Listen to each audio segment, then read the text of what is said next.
اس گفتگو کا عنوان ہے تعلیمات نبوی صلی اللہ علیہ وسلم نے مقام والدین، کہ اللہ رسول نے ماں باپ کا کیا مقام بیان کیا ہے اور ہمیں اپنے ماں باپ کا کس انداز سے ادب احترام کرنا ہے اس کا اللہ رسول نے ہمیں حکم دیا ہے۔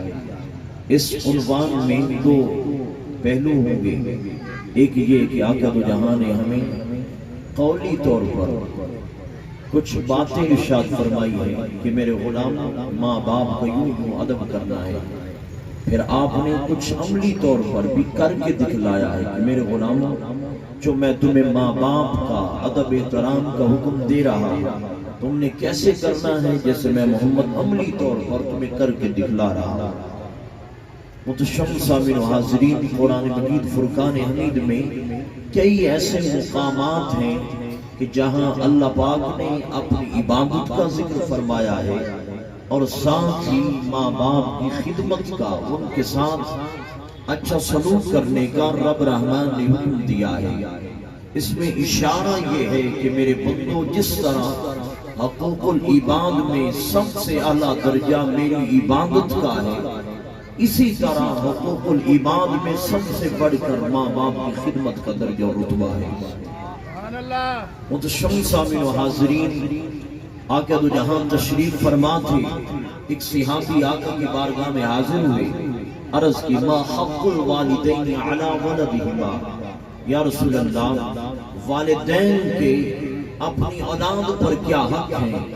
آقا دو جہاں نے فرمایا ہما جنتوں کا بناروں کا، تیری ماں اور تیرا باپ تیرے لیے جنت کی بہاریں بھی ہیں اور ساتھ جہنم کی انگاریں بھی ہیں۔ اب بظاہر جو آپ سے پوچھا جا رہا ہے سوال اور جواب سوال کے مطابق نہیں ہے، پوچھنے والا پوچھتا ہے کہ میری ماں میرے باپ کا میرے اوپر حق کیا ہے؟ آقا کیا فرما رہے ہیں؟ تیری ماں اور تیرا باپ تیرے لیے جنت کی بہاریں بھی ہیں، جہنم کی انگاریں بھی ہیں۔ جواب سوال کے مطابق نہیں، اس کے اندر محدثین فرماتے ہیں کہ گویا آقا دو جہاں یہ بتانا چاہتے ہیں کہ تیرا سوال اہم نہیں ہے، جواب اہم ہے کہ ماں باپ کے حقوق اللہ رسول نے بتا دیے، وہ اتنے اہم نہیں ہیں جتنا اہم ان حقوق کی پاسداری کرنا ہے۔ متشم سامعین و حاضرین، گویا آقا بتانا چاہتے ہیں رب رسول نے جو تمہاری اوپر ماں باپ کے حق متعین کیے ہیں، اگر وہ ادا کرو گے رب رحمان تمہیں جنت کی بہاریں عطا فرمائے گا، اگر ان حقوق کی ادائیگی میں کوتاہی برتو گے تو جہنم تمہارا ٹھکانہ ہوگا۔ متشم سامعین و حاضرین، آقا دو جہاں محمد مصطفیٰ صلی اللہ علیہ وسلم نے ماں باپ کا مقام، رتبہ، ان کی خدمت کا کیا ڈھنگ اور طریقہ ہوتا ہے وہ بھی آپ نے ہمیں باضابطہ سکھایا ہے، بتایا ہے۔ یہ آپ مسئلہ ذہن میں رکھیں کہ اگر ادب احترام کی بات ہو تو باپ کا حق زیادہ ہے، اگر خدمت کی بات ہو، اس نے اخلاق کی بات ہو تو پھر ماں کا حق زیادہ ہے، چونکہ ماں کی قربانیاں زیادہ ہیں، ماں کی تکالیف زیادہ ہے، کچھ ایام حمل کی تکلیفیں، کچھ وضع حمل کی تکلیفیں، جب بچہ پیدا ہو جاتا ہے پھر ماں بڑی اپنی اولاد کی تربیت میں بھی تکلیفیں اٹھاتی ہے۔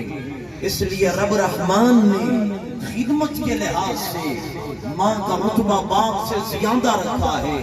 مثلا آپ گھر آئے، اب آپ کی ماں آپ سے پانی مانگتی ہے، ادھر آپ کا باپ بیٹھا ہے، وہ بھی کہتا ہے بیٹے پانی دو، اب آپ نے دو شخصیتوں کے سامنے پانی پیش کرنا ہے۔ اب یہ تو نہیں ہے کہ دونوں ہاتھوں میں آپ پکڑ کے ایک اس کو پلا دیں اور دوسرا باپ کو پلا دیں، ظاہر سی بات ہے ایک کو پہلے پلائیں گے پھر دوسری باپ دوسری کو پلائیں گے۔ اب باپ بھی پانی مانگ رہا ہے، ماں بھی پانی مانگ رہی ہے، تو اب کس کو پہلے آپ پانی پیش کریں؟ علماء فرماتے ہیں چونکہ ماں کا خدمت حق زیادہ ہے، اس لیے پانی کے مطالبے پر پہلے آپ پانی ماں کو پیش کریں گے پھر باپ کو پلائیں گے۔ آقا دو جہاں تشریف فرما تھے، آپ نے اپنے صحابہ کرام کو یہی تعلیم دی ایک صحابی سوال کرتا ہے، پوچھتا ہے من احق الناس بصحابتی، یا رسول اللہ پوری انسانیت میں مجھ پر سب سے بڑھ کر حق کس کا ہے؟ آقا نے فرمایا امک، تیری ماں کا۔ پھر سوال پوچھتا ہے یا رسول اللہ دوسرے نمبر پہ، آپ نے فرمایا تیری ماں کا حق۔ پھر سوال کیا یا رسول اللہ، پھر آپ نے فرمایا تیری ماں۔ چوتھے نمبر پہ فرمایا تیرے اوپر تیرے باپ کا حق ہے۔ پہلے تین حق ماں کے، چوتھا حق باپ کا۔ بتایا یہ جا رہا ہے چونکہ ماں کی خدمتیں، ماں کی قربانیاں اور ماں کی اپنے اولاد کے لیے برداشت کی ہوئی مصیبتیں زیادہ ہیں، اس لیے ماں کو حق کی خدمت زیادہ دیا۔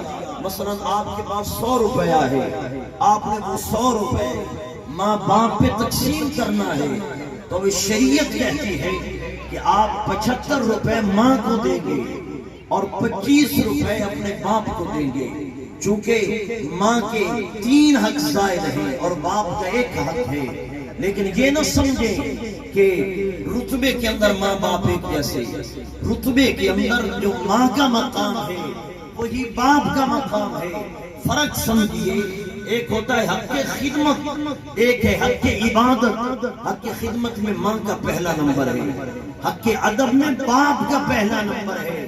لیکن اگر مقام کی بات ہو، جو باپ کا مقام ہے وہی ماں کا مقام ہے، چونکہ آقا نے فرمایا جو ماں باپ کو پیار سے دیکھتا ہے میرا رب اولاد کو مقبول حج کا ثواب عطا کرتا ہے۔ آپ باپ کو دیکھیں، ماں کو دیکھیں، آپ کو مقبول حج کا ثواب ملے۔ سبحان اللہ، نعرہ تکبیر، نعرہ رسالت، نعرہ تحقیق، نعرہ حیدری، عصمت والدین زندہ باد، عصمت والدین۔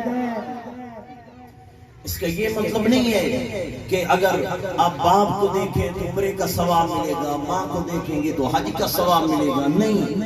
ماں کو دیکھیں گے پھر بھی مقبول حج کا ثواب، باپ کو دیکھیں گے پھر بھی مقبول حج کا ثواب۔ اس سے ثابت ہوا کہ رتبہ اور مقام میں ماں باپ دونوں برابر ہیں۔ متشم سامعین و حاضرین، اکثر دیکھا جاتا ہے آپ کوئی نئی گاڑی لیں تو پیچھے لکھا ہوتا ہے یہ سب میری ماں کی دعائیں ہیں۔ کیا باپ دعائیں نہیں دیتا؟ اگر ہم اس مقام پہ پہنچے ہیں جہاں ماں کی دعائیں ہیں، ساتھ ہمارے باپوں کو بھی دعائیں ہیں۔ صرف ماں اولاد سے محبت نہیں کرتی، باپ بھی اولاد کی خاطر بڑے دکھ، بڑی صعوبتیں جھیلتا ہے۔ تپتے دوپہر میں، تپتی دھوپ میں، پسینے میں شرابور ہو کے اپنی اولاد کے لیے کیا باپ نہیں کماتا؟ ہم لکھ دیتے ہیں سب ماں کی دعائیں ہیں۔ نہیں، ماں کا بھی ادب کریں، باپ کا بھی ادب کریں۔ آقا دو جہاں نے فرمایا الوالد اوسط ابواب الجنہ فإن شئت فحافظ علیہا۔ فرمایا میرے غلاموں، تمہارا باپ جنت کا سنٹرل دروازہ ہے، اگر تم اپنے باپ کا کہنا مانو گے، باپ کی اطاعت کرو گے، جنت کا دروازہ تمہارے اوپر کھل جائے گا۔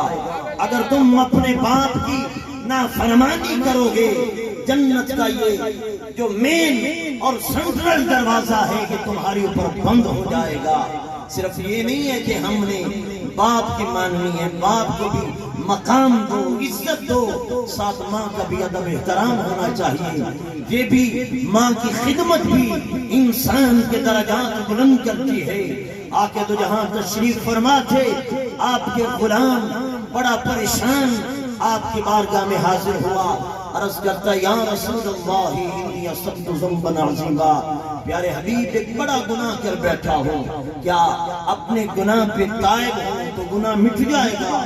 آقا نے فرمایا کیا تیری ماں زندہ ہے؟ عرض کی نہیں یا رسول اللہ، ماں زندہ نہیں ہے۔ فرمایا کیا تیری خالہ زندہ ہے؟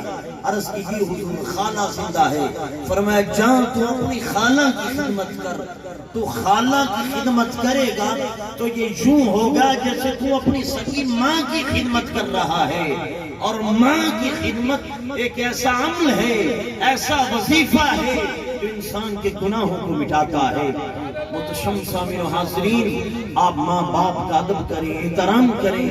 میں چاہتا ہوں میری اولاد میرا ادب کرے، میری خدمت کرے، تو آج مجھے اپنے ماں باپ کا دست بازو بننا ہوگا۔ اگر آج میں نے اپنے ماں باپ کو نظر انداز کر دیا کل کلا میری اولاد مجھے نظر انداز کرے گی، میں بوڑھا ترستا رہوں گا کہ میرے بچے آئیں دو چار میرے ساتھ گلاں باتیں کریں، لیکن اولاد ہمیں ٹائم نہیں دے گی کیونکہ ہم نے اپنے والدین کو نہیں دیا ہوگا۔ وہ کہتے ہیں نا کہ جیسا کرو گے ویسا بھرو گے، اور یہ بھی کہا جاتا ہے کہ نقد سودا ہے دنیا کے بازار میں، اس جہان میں اور آپ جو بوئیں گے وہی کاٹیں گے۔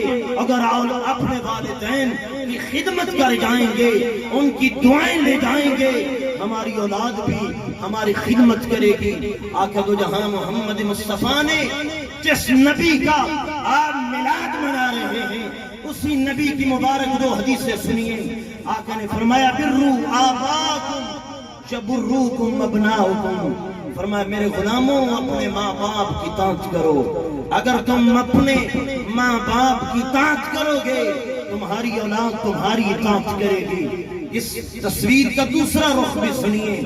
آقا دو جہاں نے فرمایا کل الذنوب لا یؤخر اللہ منها ما شاء الى یوم القیامہ الا حقوق الوالدین، فرمایا اس کائنات میں جو بھی گنہگار گناہ کرتا ہے وہ جتنا بڑا گناہ کر لے مولا کی مرضی، وہ چاہے اسے معاف کر دے، وہ کریم چاہے دنیا میں اس گناہ کو اسے پکڑ لے، وہ چاہے تو قیامت کے دن اس کے اس جرم کا اسے بدلہ اور سزا دی جائے۔ فرمایا ہر جرم کی سزا رب کے اختیار میں ہے، چاہے تو معاف کر دے، چاہے تو قیامت کے لیے مؤخر کر دے۔ فرمایا کہ ماں باپ کی نافرمانی کرتا ہے، فرمایا اس کے اندر کوئی تاخیر نہیں ہوتی۔ دنیا میں ماں باپ کی نافرمانی کرنے والا اپنی نافرمانی کی سزا بھگتتا ہے۔ وہ کس انداز میں؟ اگر میں اپنے ماں باپ کی نافرمانی کروں گا دنیا میں اپنی اولاد کی صورت میں اس کی سزا بھگت کے جاؤں گا۔ نعرہ تکبیر، نعرہ رسالت، نعرہ تحقیق، آچا کے نعرہ حیدری، نعرہ غوثیہ، سرکار کی آمد، مٹھار کی آمد۔ کہ اگر آپ کے اور میرے والدین زندہ ہوں تو یہ ان کے احکام ہیں، ان کی خدمت کی جائے، ان کی دعائیں لی جائیں، ان کے آگے اونچی آواز سے نہ بولا جائے۔ اگر ہمارے والدین دنیا سے چلے جائیں پھر بھی ان کے حق ختم نہیں ہوتے۔ آقا نے فرمایا استغفار لہما، تمہاری ماں تمہارا باپ فوت ہو گیا، اب جب اپنے لیے دعا کرو ماں باپ کے لیے بھی دعا کیا کرو، اپنے لیے نماز پڑھو تو ماں باپ کے لیے بھی نفلی نماز پڑھ کے اس کا ثواب والدین کو احسان کرو، حج کرو تو ماں باپ کے لیے بھی حج بدل کرو، صبح شام تلاوت قرآن کر کے اپنے مرے ہوئے والدین کے لیے بخشش کی دعا کیا کرو۔ آقا نے فرمایا یہ تمہارے مرے ہوئے والدین کا تمہاری اوپر حق ہے۔ آگے فرمایا اکرام صدیقہما، اگر تمہارے والدین فوت ہو جائیں تو اپنے والدین کے دوستوں کا، اپنے والدین کے رشتے